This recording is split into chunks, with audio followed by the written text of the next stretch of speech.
Side में side side side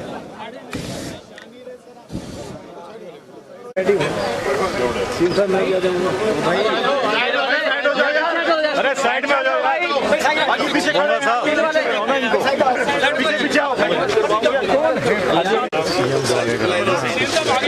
अरे आगे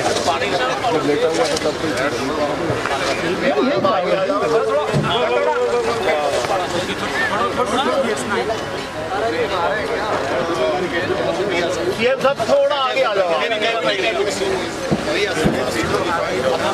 जगह नारे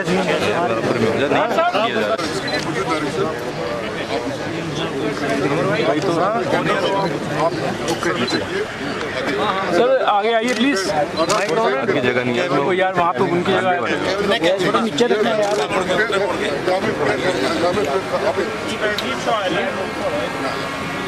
या उस साइड चलो।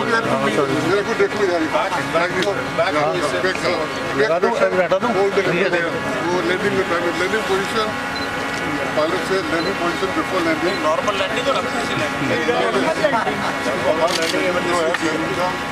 बोल नहीं सकते, कभी हवा होगा, हवा नहीं होगा, सीधा होगा। ओ भाई I just remember a couple of other things. Do not get out of the basket at any time. And there you are. Excited? Nervous? Excellent. मेरे दोस्त, मेरे भाई, मेरे प्यारे, इधर आ जा, पीछे आ जा।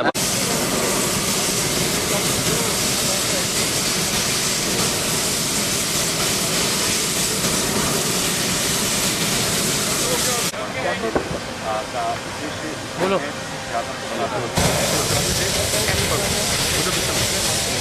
ये पीछे नहीं हो रहा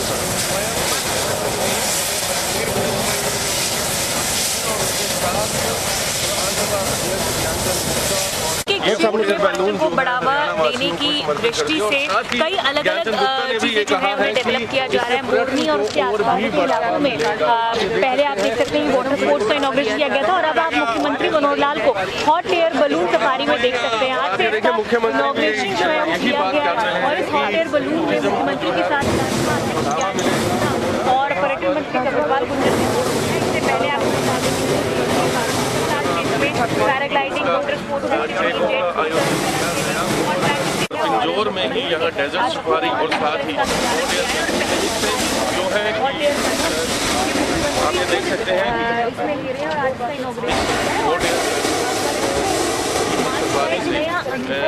लोग जो है यहाँ काफ़ी संख्या में पहुँचेंगे और जैसे जैसे इसके बारे में लोगों को पता चलेगा लोग जो है यहाँ पर आना शुरू तस्वीरें देख सकते हैं लगातार। आप ये देख सकते हैं कि प्रदेश के मुख्यमंत्री हाथ मिलाकर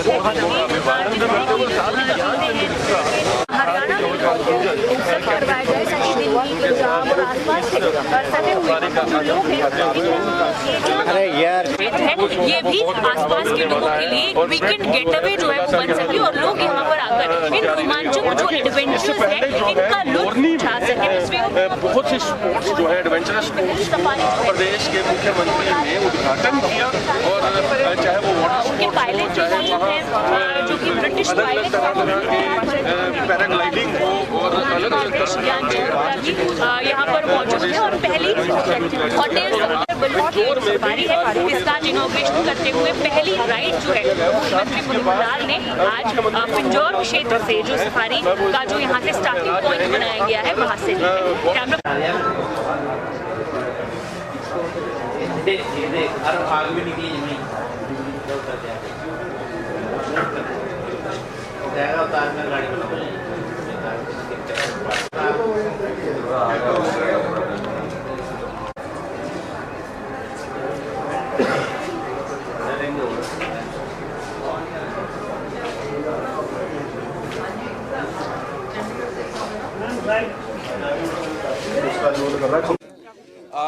देखिए मित्रों, वैसे तो हर प्रदेश में लेकिन हमारे हरियाणा में भी टूरिज्म की बहुत सी संभावनाएं हैं। जो कुछ तो हम पहले शुरू कर चुके हैं कि कुछ की जो नई संभावनाएं तलाश करके एक ही चीज़ को आगे बढ़ा रहे हैं। जैसा पिछले दिनों में टिक्कर ताल के ऊपर वाटर स्पोर्ट्स, एडवेंचरस स्पोर्ट्स, इस नाते से हमने और कार्यक्रम किए थे, आप लोगों को सबको जानकारी आप आए थे। आज उसी कड़ी में इस उत्तर हरियाणा के क्षेत्र में और ख़ास करके हिमाचल का गेटवे ऑफ हिमाचल जिसको हम कहते हैं, तो हॉट एयर बैलून, ये चर्चा बहुत दिनों से कंपनी के साथ चल रही थी। हालांकि बहुत वायबल उनको अभी ये प्रोजेक्ट नहीं था, तो हमने एश्योर किया कि आपका जो VGF के नाते से जो नुकसान लॉस है 2 साल तक हरियाणा सरकार देगी। उनके साथ सारी बातचीत होने के बाद और आज ये हॉट एयर बैलून का जो एक प्रोजेक्ट है इसको आज शुरू किया गया है। एक ट्रिप प्रातःकाल ये सनराइज़ के समय से पहले इनको करना होता है, क्योंकि उनकी अपनी कंडीशंस होती हैं, हवा की कंडीशन और मौसम का सारा, और ये जो वादी है, वैली है, इसके अंदर उनको सूटेबल ये जगह मिली है। ये सब लोग एक हाई एंड के जो टूरिस्ट होते हैं उनके लिए एक ये सर्विस है, तो उस नाते से अपना ये जो उनका एक प्रकार रहता है संपर्क करने का, वो करेंगे।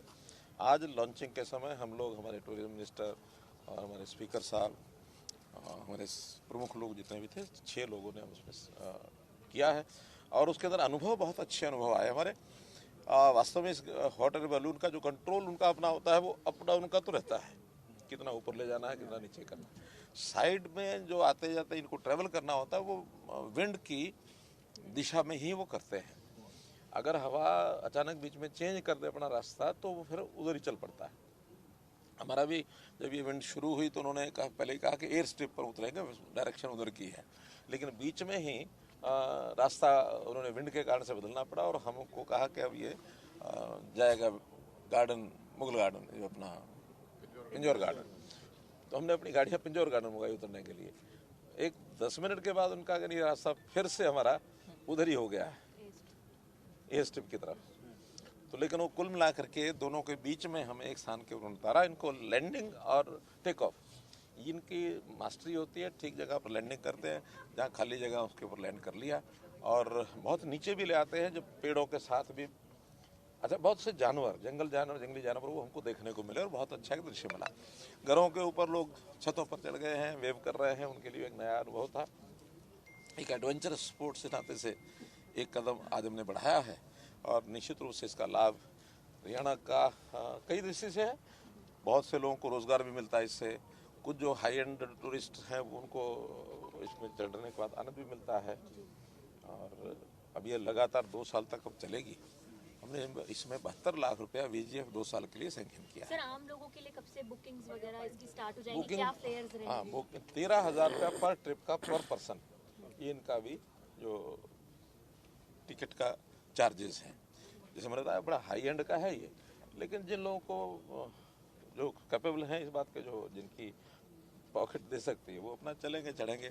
सामान्य आदमियों के लिए हमारे जो वाटर स्पोर्ट्स का जैसा तिलिया इस पर टिक्कर ताल पर हमने शुरू किया था, वैसा ही एक प्रोजेक्ट आज हथनी कुंड जो बैराज है वहाँ भी पानी की मात्रा है, तो वहाँ हम शुरू करने जा रहे हैं। अब इसके बाद मैं और हमारे टूरिज्म मिनिस्टर हम दोनों वहाँ जाएंगे और वहाँ भी 1 घंटा भर लगा करके उस कार्यक्रम को शुरू करेंगे। इसी प्रकार के प्रोजेक्ट्स जो अरावली की पहाड़ियाँ हैं, खास करके दमदमा झील है या जैसे वहाँ जंगल सफारी का प्रोजेक्ट है, वो जब शुरू हो जाएगा, तो ऐसे ही इन लोगों से बात हुई है। तो गुड़गांव दिल्ली का जो टूरिस्ट है वो वीकेंड पर वहाँ जा करके भी ये सब कर सकता है, तो उसको भी विकसित करने का ये सारा विषय चल रहा है।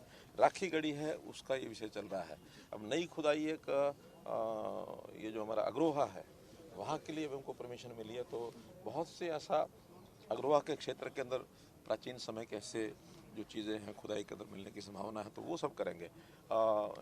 ये तो महेंद्रगढ़ जिले में नारनौल में घोसी पर्वत, वहाँ भी एक हमने पास किया उसको रोप वे, लगभग 13 करोड़ रुपया लगा करके रोप वे बन रहा है। ऊपर चवन ऋषि जी का आश्रम है उस पर। तो ऐसे जितनी भी संभावनाएं हमको मिल रही हैं टूरिज्म की, एक एक करके हम उसको आगे बढ़ा रहे हैं। सर कितने हॉट एयर बलून्स अभी मतलब रहेंगे, और टीम जो पायलट्स और सारे लोग हैं एक्सपर्ट्स की, कितने लोगों की टीम है और कहाँ? वैसे तो ये अपनी कंपनी का काम है, हमारा नहीं है उसमें, लेकिन उस कंपनी का जैसे आज हमने देखा है तो 2 तो पायलट हैं, एक उनका चीफ पायलट हमारे साथ था, तो आज तो 3 ही थे, और नीचे उनका बाकी सपोर्टिंग स्टाफ है 10-12 लोग, वो भी मैंने देखे हैं। तो इनका अपना सिस्टम है, उसमें चलेगा, हमारा उससे कोई बहुत ज़्यादा नहीं है, लेकिन बहुत एक्सपर्ट है, इतना हमको जानकारी मिली। और एक सेफ्टी सर्टिफिकेट इनको जो लेना होता है वो उन्होंने लिया हुआ है, क्योंकि सेफ्टी सर्टिफिकेट के बिना ही चल नहीं सकते हैं, तो उनको सर्टिफिकेट मिल गया। सर कल सुप्रीम कोर्ट ने कड़ा संज्ञान लिया है पराली के ऊपर, कोई राजनीति है वो पराली के ऊपर नहीं होनी चाहिए। सर किस तरह से देखते हैं? हरियाणा में जरूर मामले कम हुए, लेकिन सीधे तौर पर आम आदमी पार्टी बार बार हरियाणा पर इस तरह के आरोप लगाती है, किस तरह से देखते हैं? देखिए, आपने स्वयं कहा है कि राजनीतिक विषय नहीं है, राजनीति होनी भी नहीं चाहिए। बहुत दुर्भाग्यपूर्ण बात है कि कोई राजनीति करते हैं और राजनीति करने वालों को इसका लाभ नहीं हो रहा है, क्योंकि राजनीति तो उल्टी उनके सिर पड़ रही है। हरियाणा में जब आप कह रहे हैं कि हरियाणा हमने बहुत कुछ कंट्रोल कर लिया है, जो है वो भी हम ठीक करेंगे, लेकिन पंजाब में और ज़्यादा हो रहा है, उसका वो नहीं होना चाहिए। लेकिन दूषित हवा की कुछ सीमाएं तो है नहीं। जो पंजाब में पराली जलती है, लॉस तो उसका जनता को, हरियाणा की जनता को भी हो रहा है, दिल्ली को भी होता है, सब होता है, लेकिन हम सब मिलकर के उस समस्या का समाधान करें और पराली जलाने वाले जो किसान हैं वो न जलाएं, उनको सुविधाएं, उनको सब्सिडी, उनको इम्प्लीमेंट्स ये सब उपलब्ध कराएं, ताकि, और आज पराली एक कमर्शियल चीज़ बन चुकी है, उसकी कीमत मिलती है, उसका उपयोग हो रहा है, तो इस ओर सबको बढ़ना चाहिए। मैं तो अपील करता हूँ, चाहे वो हमारे अरविंद केजरीवाल हों और चाहे भगवंत मान हो, हमारी आवश्यकता, किसी प्रकार की सहायता की आवश्यकता हो तो हम हमेशा देने के लिए तैयार हैं। एक ये कोई पॉलिटिकल इशू नहीं है, ये एक हवा को शुद्ध रखना हमारे सबके स्वास्थ्य के नाते से भी ठीक है, और बहुत से ऐसे जो हमारे काम रुक जाते हैं। अब देखिए ना, जितना ज़्यादा हवा का जो वातावरण खराब हुआ है, उसके कारण से ऑफिस भी बंद करने पड़े हैं, कई जगह स्कूल बंद करने पड़े हैं, वर्क फ्रॉम होम की बात आई है, ऑड इवन का विषय चल रहा है। तो ये सारे हमारे सामान्य जीवन को व्यवधान पैदा करते हैं, तो ये ना करें। ये जिसकी जिम्मेदारी है, सब लोग मिलकर काम करेंगे, ऐसा मेरा। तो सुप्रीम कोर्ट ने जो टिप्पणी की उसमें कहा है कि जो ऑड इवन वाला है ये सिर्फ टेम्परेरी बेसिस है, कोई परमानेंट सोल्यूशन है वो सरकार क्यों नहीं निकाल पा रही है? तो उसके लेकर हरियाणा किस तरह से कड़े कदम? मैंने बताया ना, हरियाणा ने तो कदम उठाए हैं पहले भी, इसी कारण से हम डाउन आए हैं। लेकिन और जो हो रहा है उसके अंदर यही है कि जो पराली है उसको कमर्शलाइज करके उसका उपयोग ज़्यादा से ज़्यादा बढ़ाना पड़ेगा। एनर्जी प्रोजेक्ट्स में पराली काम आए, एथनॉल में पराली काम आ सकती है, जो ब्रिकेट्स बनते हैं जिसके कारण से हम अपने थर्मल प्लांट्स का हमने वो भी शुरू कर दिया है। तो ये चीज़ें जब बढ़ेंगी, ताकि पराली को जलाने के बजाय हर किसी को लगा इसका मैं पैसा अर्न करूंगा, हमने सब्सिडी भी देनी शुरू की है। तो बहुत से ऐसे विषय हैं जिनको मिलकर के किया जा सकता है। धन्यवाद। यमुनानगर सब जाएंगे।